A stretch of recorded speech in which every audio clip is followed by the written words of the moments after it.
आणखी एक मोठी बातमी आहे। देवगिरी बंगल्यावर अजित पवारांची बैठक आहे। बैठकीसाठी दिलीप वळसे पाटील पोहोचले।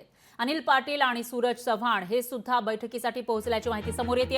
एकीकडे आता सत्ता स्थापनेसाठी हालचालींना वेग आलेला आहे। मुख्यमंत्री नेमकं कोण असणार, कशा पद्धतीने खाते वाटप होईल याविषयी उत्सुकता असताना दुसरीकडे अजित पवारांची ही देवगिरी बंगल्यावरची बैठक होतीये।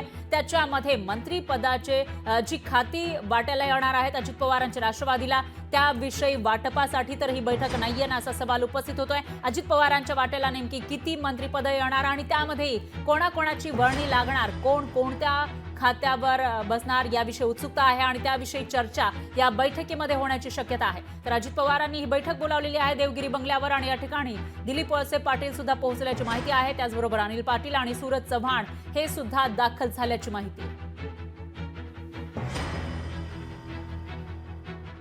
तर नुकताच अजित पवारांनी उपमुख्यमंत्री पदाचा राजीनामा दिलेला आहे। काही वेळापूर्वी सरकार बरखास्त झालंय, त्यानंतर शिंदे ही काळजी वाहू मुख्यमंत्री बनलेले आहेत। मात्र आता लवकरात लवकर महायुतीचं सरकार स्थापन होणार असं सांगितलं जातंय। दावा अजून करण्यात आलेला नाहीये आणि अशामध्ये महायुतीमधील हे जे 3 प्रमुख पक्ष आहेत त्यांना कोणकोणती खाती मिळणार, कशा पद्धतीने खात्यांचं वाटप होईल याविषयी चर्चा सुरू असतानाच अजित पवारांनी ही महत्त्वाची बैठक बोलावलेली आहे। त्यामुळे या बैठकीमध्ये जी खाती अजित पवारांना मिळणार आहे ती त्याचा नंबर 1 तर किती असेल, किती खाती अजित पवारांना मिळणार आणि ती नंतर अजित पवारांच्या पक्षातील कोणत्या आमदारांना दिली जाणार यावर तर चर्चा होत नाहीये ना असा सवाल उपस्थित होतोय। दरम्यान याविषयी अधिक माहितीसाठी आपल्या प्रतिनिधी मीनाक्षी म्हात्रे आपल्यासोबत फोन लाईनवर जोडल्या गेल्या आहेत। मीनाक्षी, काय सांगाल? अजित पवार हे नुकतेच परतलेले आहेत राजभवनवरून आणि त्याच्यानंतर त्यांनी या ठिकाणी बैठक बोलावल्याचं दिसतंय। तर याच्यामध्ये मंत्रिमंडळाविषयी किंवा जी खाती अजित पवारांच्या वाटेला येणार आहेत त्याविषयी चर्चा होत नाहीये ना असा सवाल उपस्थित होतोय। काय अपडेट्स आहेत याविषयी?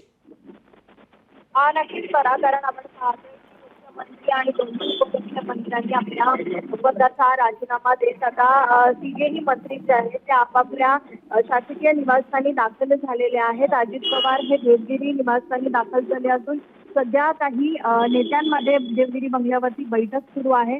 सध्या आपण पाहतोय की दिलीप वळसे पाटील असतील किंवा अनिल पाटील असतील, सूरज चव्हाण असतील, हे त्या ठिकाणी दाखल झालेले आहेत। इतरही काही नेते जे आहेत ते आता दाखल होण्यास सुरुवात होईल। तत्पूर्वी आपण पाहतोय की मंत्रिमंडळाची प्रतीक्षा जी आहे ती सगळ्यांनाच आहे आणि एकूणच मुख्यमंत्री पदावर देखील आपण पाहतोय की कसा विलंब होत आहे आणि एकूणच आपण पाहतोय की सध्या अजित पवार यांचे 41 आमदार जे आहेत ते निवडून आलेले आहेत। पण त्यापूर्वी आपण पाहतोय की कोणता मंत्रिपद अजित पवार यांच्या वाटेला येत आहेत आणि किती खाती येत आहेत याकडे सगळ्यांचं लक्ष आहे आणि त्यासाठी इच्छुक उमेदवार असतील, आमदार असतील, ते आता देवगिरीवरती दाखल होताना पाहायला मिळतात। त्यामुळे या बैठकीमध्ये अनेक चर्चा ज्या आहेत ते यावेळी होताना पाहायला मिळतील। निश्चितच मीनाक्षी, याविषयीची अपडेट आपण घेत राहूया। दरम्यान त्या बैठकीमधला हा व्हिडिओ समोर आलेला आहे, त्याच्यामध्ये भुजबळ आपल्याला दिसत आहेत।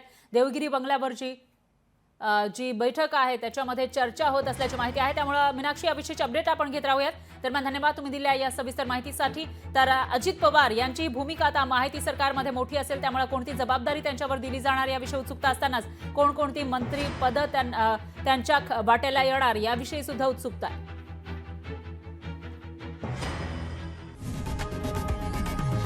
लोकशाही मराठी ऐका, पहा, जागरूक रहा।